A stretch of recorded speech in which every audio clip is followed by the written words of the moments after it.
So yun yung pupuntahan ko na tao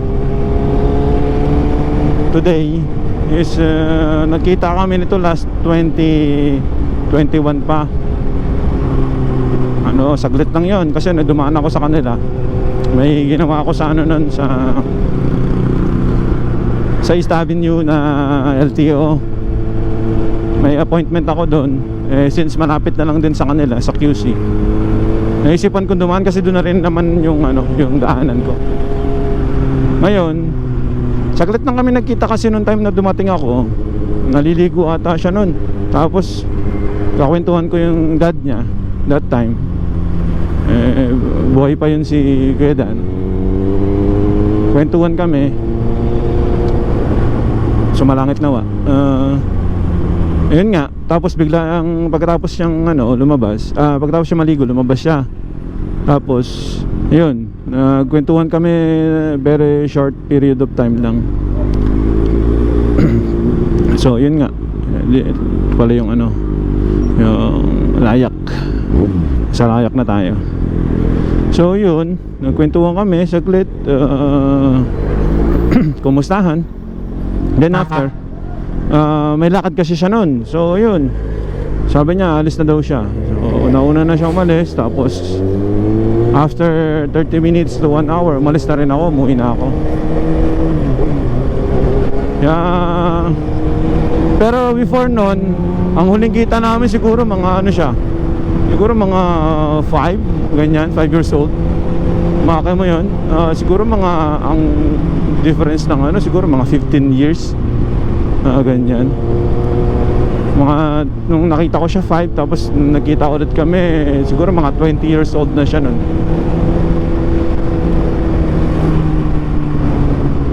20 or 21, ganyan. Oh, ang tagal na. Ayun. Nabalitaan ko nga nito yung pag-uwi ko na yung mother niya pala, si Ate Nitz, namatay na nung November. So yun, tapos one time napanaginipan ko siya sa doon pa sa mga, kasi iba na ngayon yung itsura doon sa lugar nila Ngayon napanaginipan ko siya doon sa dati pa na alam kung yung itsura nung lugar nila doon. Tapos napanaginipan ko siya, bata pa siya. So ngayon naisip ko na bakit hindi ko siya bisitahin. Sabi ko sige, magsiset ako ng isang araw na libre ako para bisitahin siya. Ayun, hinanap ko sa Facebook yung pangalan niya. Actually itong tao na to, anak siya ng dating boss namin. Nagtrabaho yung tatay ko doon, nagtrabaho din ako doon. Pagka-graduate ko, OJT, doon ako nag-OJT. Tapos hanggang sa na-absorb na ako as a messenger pa ako noon noong year 2006, right after ng graduation ko, na-hire ako sa kanila as a OJT. Then eventually in-absorb na rin nila ako kasi kulang sila sa tao. So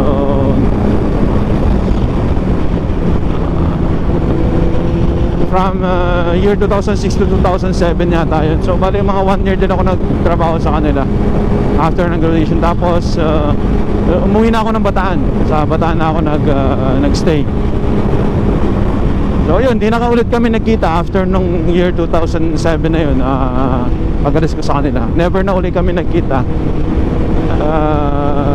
2021 yata ulit kami nagkita, if I'm not mistaken, or 22, ganyan, hindi ko na masyado maalala eh. So yun, nagkita kami, tapos kumustahan. Yun nga, eto late na panaginipan ko siya. Pagka ganun kasi may mga taong bigla na lang, alam mo yun, yung wala naman sa ano, tapos biglang papasok sa panaginip mo. Parang nagki-curious ka, bakit kaya? Ano kayang ano? Out of nowhere, napanaginipan mo siya.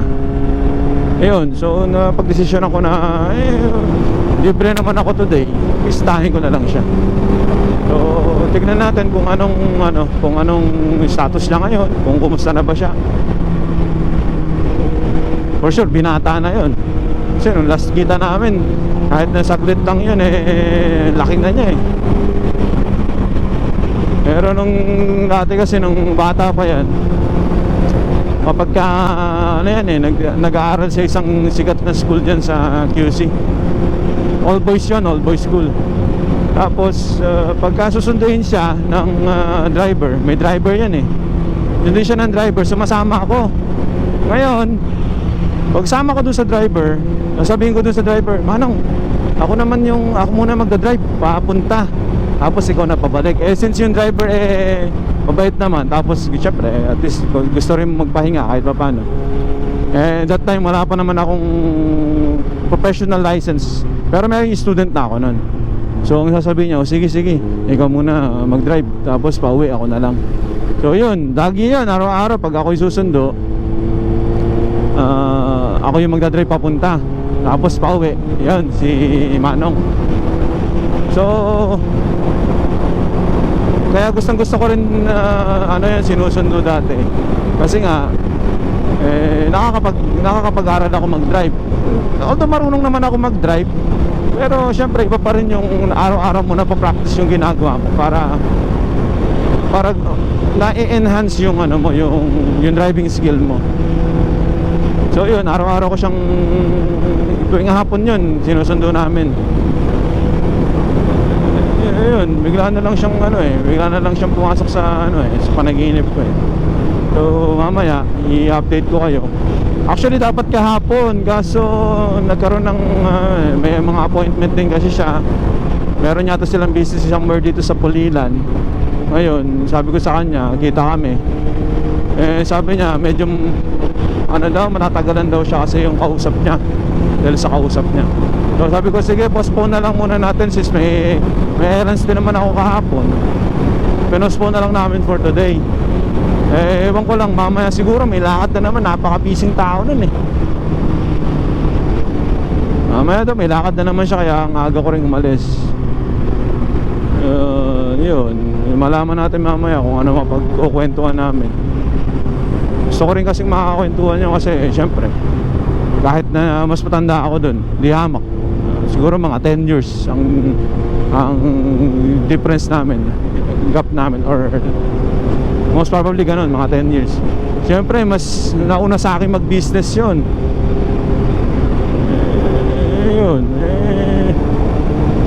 Mas may experience na sa akin yun, kumbaga. Kausapin natin siya, kwentuhan natin, tanungin natin. Normal. Sige, update ko kay mamaya kung anong ano na nangyari.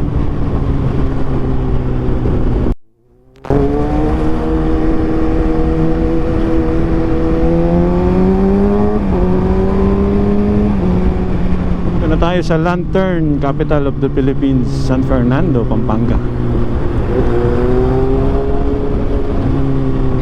May classmate ako ganun magsalita eh. San Fernando, Pampanga. Right shoulder arms. Ganun siya mag-annotate. Left shoulder arms. Parang may may lambing. Shout out sa'yo, Giancarlo Galapon. Shout out kay left shoulder arms. Ganun siya mag-annotate. Right Shoulder arm.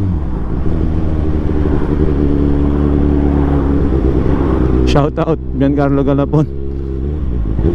Namimiss ko na yung mga ano mo, yung mga tono ng iyong pagsasalita.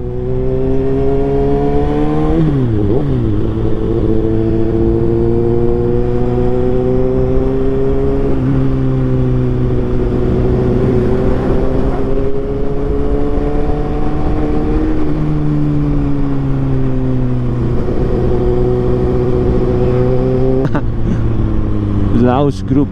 Andyan yung ano, yung Vespa, yung Aprilia, nandyan. Husqvarna, KTM nandun sa ano, papuntang Angeles. KTM tsaka Kawasaki, Wheeltech. Yan ano, BMW yan dyan. Pwede kayong mag-check din ng mga bikes. Dito na tayo, pasok na tayo ng expressway.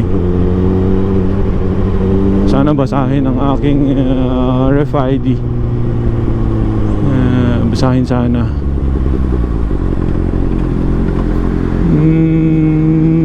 Basahin ka, yun. Thank you.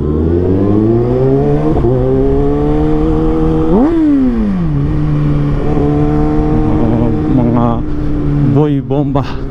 Ba't ganun nakaharap yun? Naka-counterflow. Ano kaya yun?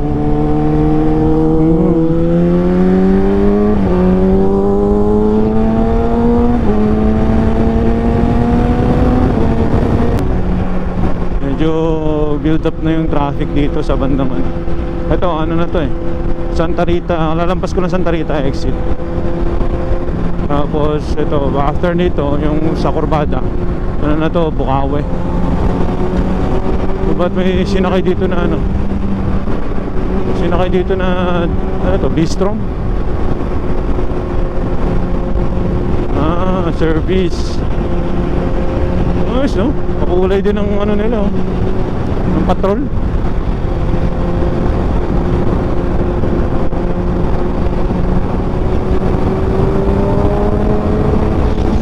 Bistrom nga.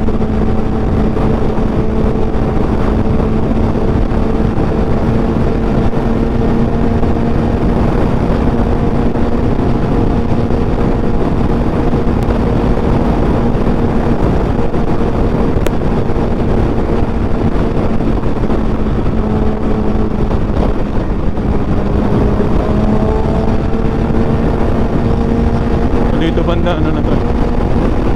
Ito Balagtas. Ito yung sa left side. Ito ata yung Balagtas exit.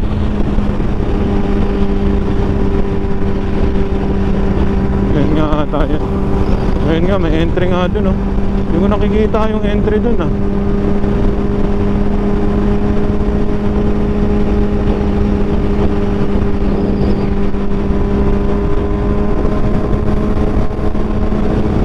Sa right side. Sunod nga, tignan ko nga yun. Mabigas sa akin nung kalala ko dati. May entry daw dun sa may Balagtas. Sabi ko pagka papunta ka ng Manila meron din. Sabi niya, oo meron din bago sumapit ng Bukawi. Yun, may nakita ako dun pero hindi ko alam kung saan yung kanto niya. Ito Bukawi exit na to eh. Isa sa pinaka-traffic na toll gate dati. Or hindi man siya isa. Siya yung pinaka-traffic na toll gate. Bukod sa Balintawak exit. Ano kasi dito eh, bottleneck kasi dyan sa pag-akyat mo. Isa lang kasi yung tulay. Eh ngayon, dinalawan na nila yung tulay. So, naging 4 lanes na. Dati kasi, salubungan lang yun eh. Kaya pagdating doon, ayun na. Siksikan na yung mga sasakyan. Sana tumaas. Yun. Meron pa akong 368.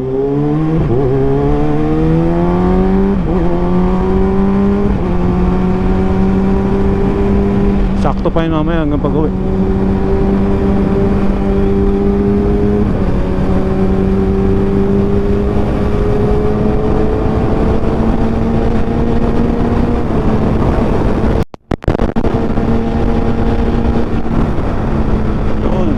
sabay tayo nagmumotor, no? Shoutout sa'yo, sir. Dominar 400. Oh, is talagang Dominar, no? Unang-una yung looks niya okay din, eh. Naked, upright position, express legal. Ang ganda pa ng tunog. I-pipe mo lang. Wala ka nang kaba na pasok ko sa expressway. Oh, di ba?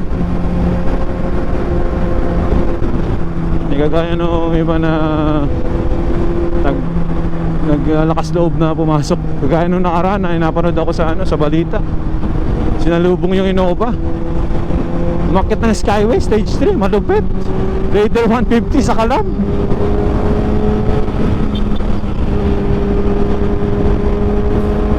Shoutout, sir, ingat. Ito matindi, oh. Oh. Mio sa NLEX. Walang plate number. Matindi. Oh. Uy, puta, pang show to, ah. Naka-titanium na pipe, oh. Ano to? Mio Soul. Oh.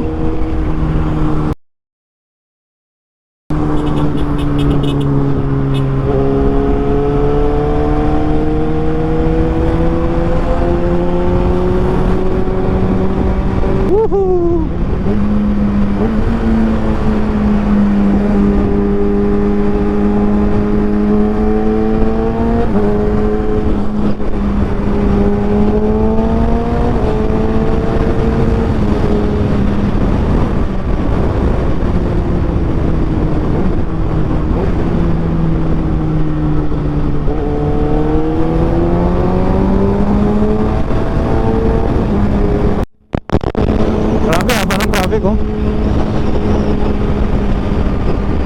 Kaya pala open nila yung yung counterflow. Ayun, oh. Gandito na yung traffic. Ano ba to? Valenzuela exit na to, eh.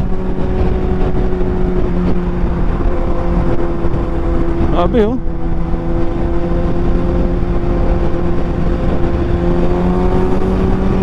Oh. Hanggang Mindanao Avenue siguro to. Or worse, baka hanggang pa to, hanggang Balintawak. Haba ng traffic. Exit tayo dito sa Mindanao Avenue. NLEX connector, Smart Connect. Ito yung Smart Connect dati, bayan ko ba't wala nang oh, hanggang dito, oh. Traffic ang haba. Oh. Pag-exit mo ng Mindanao Avenue, sasalubong sa'yo, boom, traffic agad. Heavy traffic. Flow, moving naman pero mabagal.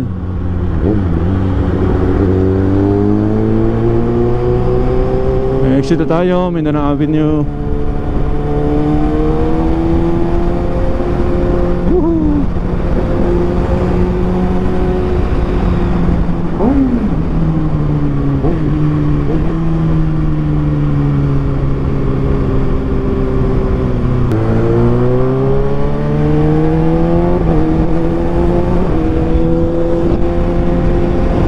So dire-diretso nito Mindanao Avenue C5. Ito alam ko Mindanao Avenue extension na ata to, eh. Ewan ko lang, hindi ako sure.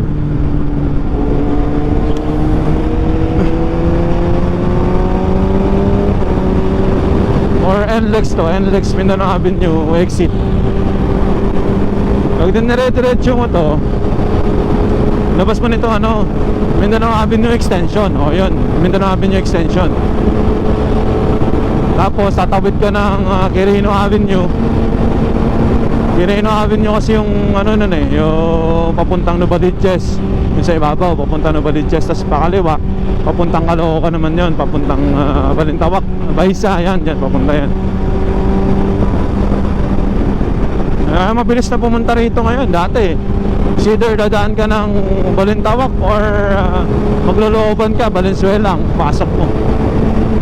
Dati nung dito pa kami nakatira, wala pa itong exit na to.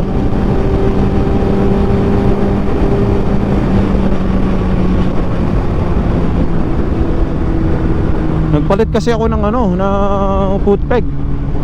racing foot peg. Yan, naka-atras yung paa ko. Mas nakakangawit pala sa long ride to.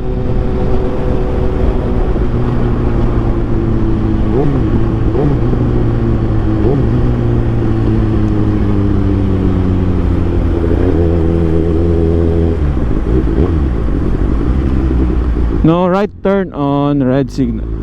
Ooh.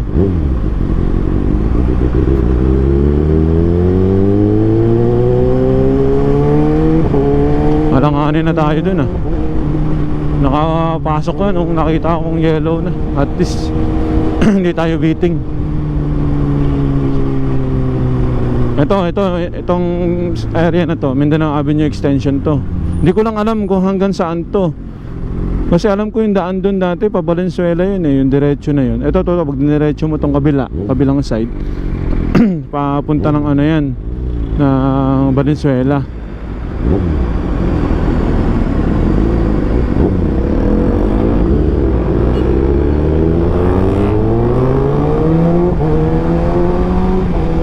Ito pagka umakyat ka dito, ayan, kumanan ka dyan. Pag kumanan ka doon sa taas papuntang Caloocan, Baysa. Pagka kumaliwa ka naman, Novaliches Bayan.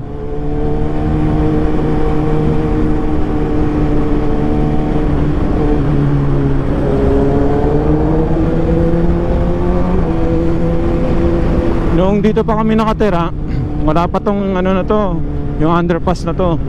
Yun pa lang, 30 pa lang yung kalsada. Tapos di pa rin ganito ka-traffic dati. Grabe na yung traffic ngayon hanggang dun sa ano. Ito, u-turn tayo dito. Doon tayo pupunta sa ano, yan. Sa papuntang ano, sa Uyo Road yun eh. Sa Uyo Road, yan. U-turn tayo dito.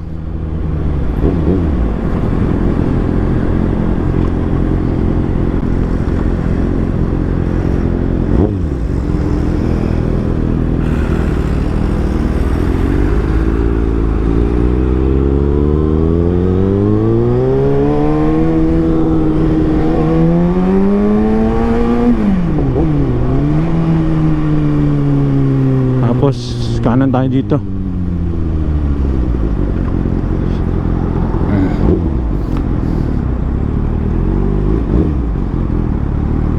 Yung mga unang taon namin dito, year siguro 98. Itong Francesca Royal na to, ano yan, bakanteng lote tapos mangga, puro manggaan siya. Lote lang talaga siya na bakante, tas puro mangga sa loob. Ganun. Pero ito, ano to eh, DRJ Village. Itong lugar na to.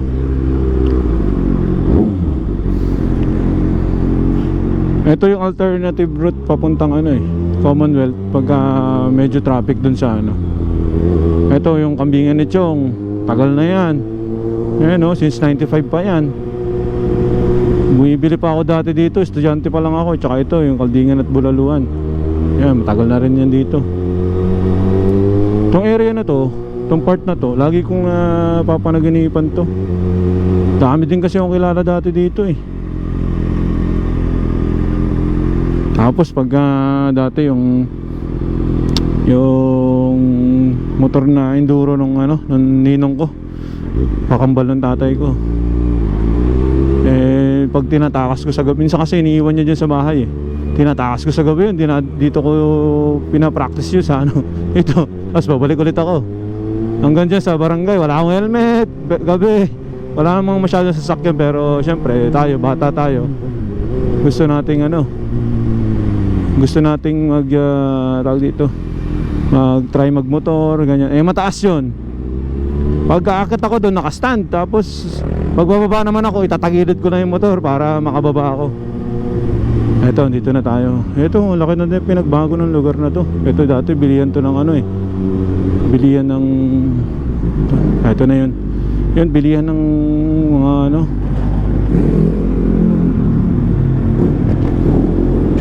Boss, andyan si Daniel? Daniel? Ha? Saan nagpunta?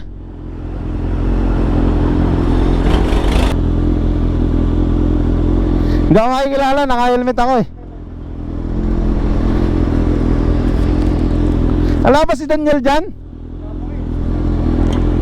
Balita pre.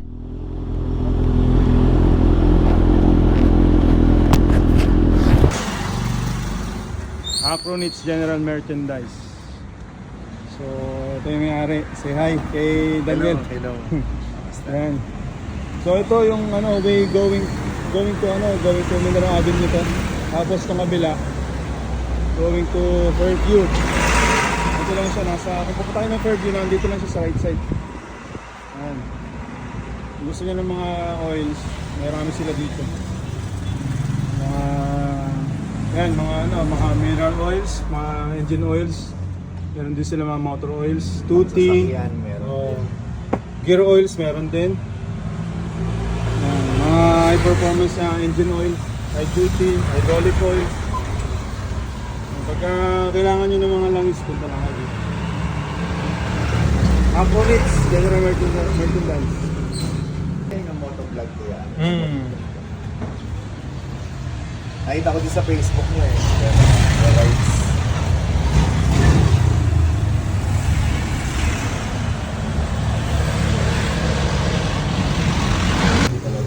Ito, XL 40 Extreme. So, 20W50.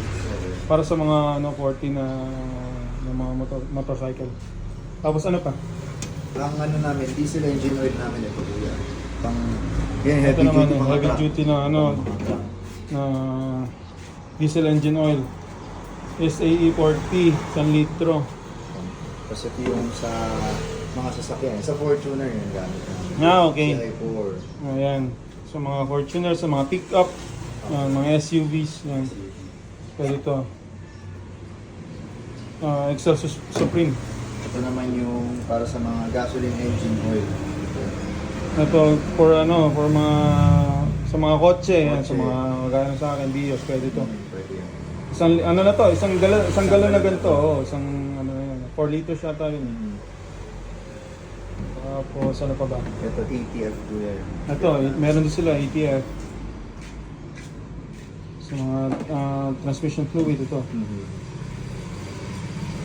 Gear oil naman kuya. Sa transmission. Gear oil pwede ba ito sa mga transmission ng mga Transmission mo kuya. Hindi, I mean motorcycle transmission sa mga or iba yun. Pwede tayo mag-formulate naman kuya Okay. ng motorcycle. Pero ito more on to. Sasakyan yan, Sasakyan kuya. na High speed. High speed, okay. Ito pang differential natin kuya. Ito differential oil. Ayan. Sa motor may kumukuha din sa atin kuya. Caloocan. Okay. Ayan, marami silang dito. Marami silang product dito. Ayan. Mga multi-grade oils. Pasya lang kayo dito sa kanila. Drop by lang kayo dito. Malapit lang to. Along the road lang itong na to. Old Sauyo Road. Paglabas nyo rito, na to eh. Paglabas nyo rito, Mindanao Avenue na to.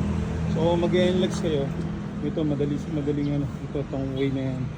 Papuntang, paglabas dyan, Mindanao Avenue, tapos turn right ka lang, papunta na ng NLEX yun. Ito naman kabilang side, papunta na to. Sa Fairview. Ayan, Fairview, regalado yan. Akit dyan. Ang name ng shop nila, Acronits. Meron naman silang signage dito. Yan. Acronits General Merchandise. Ganda na yun, dyan na rin yung address nila. Tapos ito lang yung showroom nila. Tabing kalsada lang, makikita mo.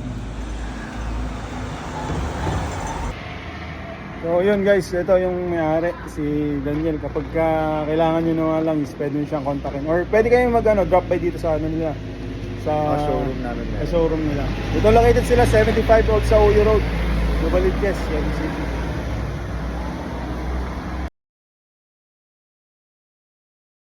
Balik ako dito.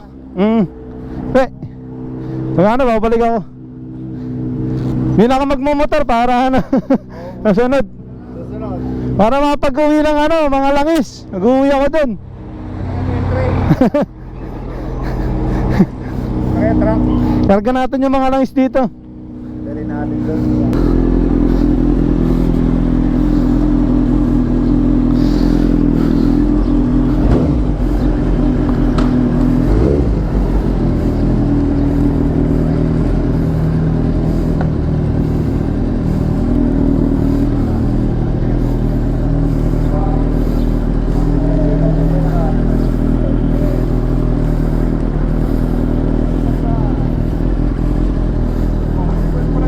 Ha?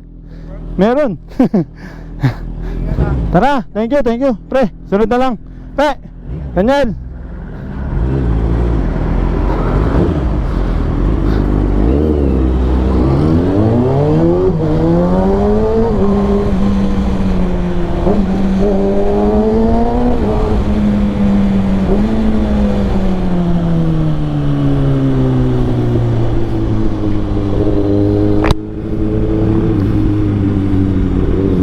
Yun, si Daniel. Batang bata pa yun nung huli kong nakita.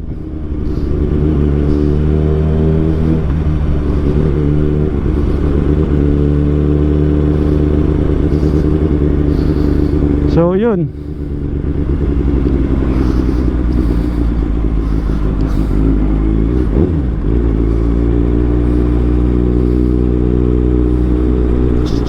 Ang business kasi nila yung yung mga langis, motor oils, engine oils.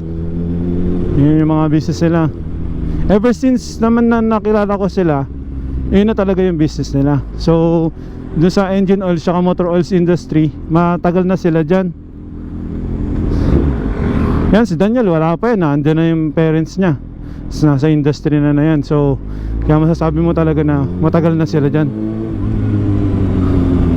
Tapos hanggang siya na lang yung naiwan, siya na yung nagmamanage ngayon. Ito, also Uyo Road, ito Mindanao Avenue na to.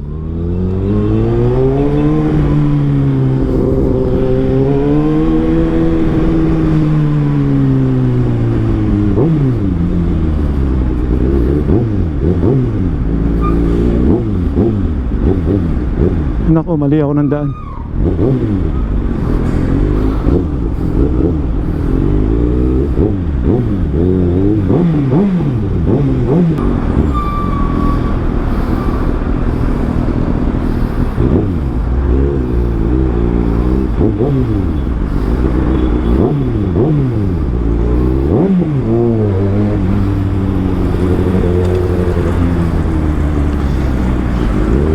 Traffic pala dito gantong oras.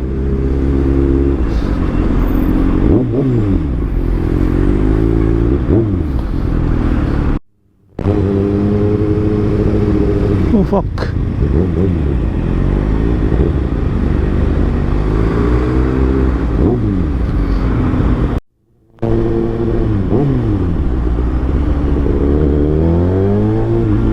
Ito pala yung dahilan, ba traffic kanina.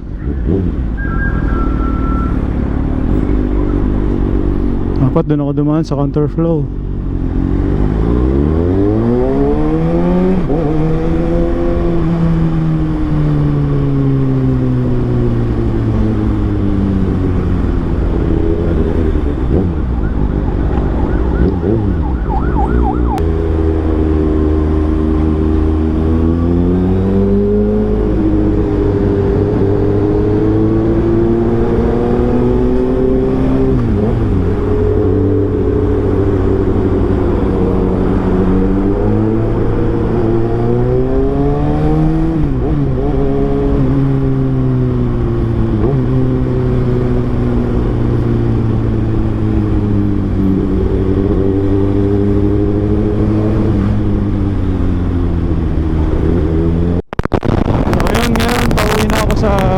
Bataan.